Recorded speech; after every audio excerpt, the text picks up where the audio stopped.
आज हम फिजिक्स के एक बहुत ही इम्पोर्टेंट टॉपिक के बारे में पढ़ने वाले हैं जिसका नाम है किरचॉफ्स लॉ। सो किरचॉफ का फर्स्ट लॉ क्या कहते हैं? किरचॉफ करंट लॉ, जिसको केसीएल पे बोल देते हैं। This law is based on the principle of conservation of charge, यानी चार्ज के कंजर्वेशन के प्रिंसिपल पर बेस्ड है। So this law says that कि जो अलजेब्रिक सम होता है किसी भी जंक्शन के, वो जीरो के इक्वल होता है। जैसे हमारे पास ये मान लो कि एक जंक्शन, ये हमने मान लिया कि एक जंक्शन, कोई जंक्शन पे जितने भी करंट्स होंगे ना उनका अलजेब्रिक सम जीरो होगा। और तो यहाँ पर देखना कि अगर ये करंट इनकमिंग है, जैसे यहाँ पर कुछ करंट होंगे जो इनकमिंग होंगे, कुछ होंगे जो आउटगोइंग होंगे।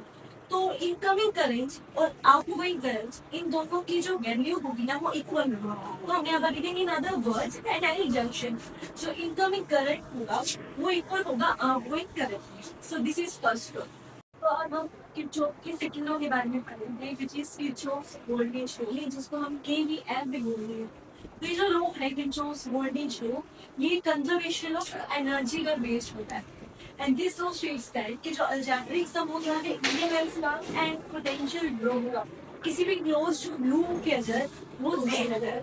और कुछ इंपॉर्टेंट बातें भी जो हमें ध्यान रखने योग्य है वो होता है कि करंट अगर लूप की सेम डायरेक्शन में होगा तो हम उस ब्रांच के वोल्टेज को पॉजिटिव लेंगे, और अगर जो करंट है वो लूप के अपोजिट डायरेक्शन में होगा तो हम उस ब्रांच के वोल्टेज को नेगेटिव।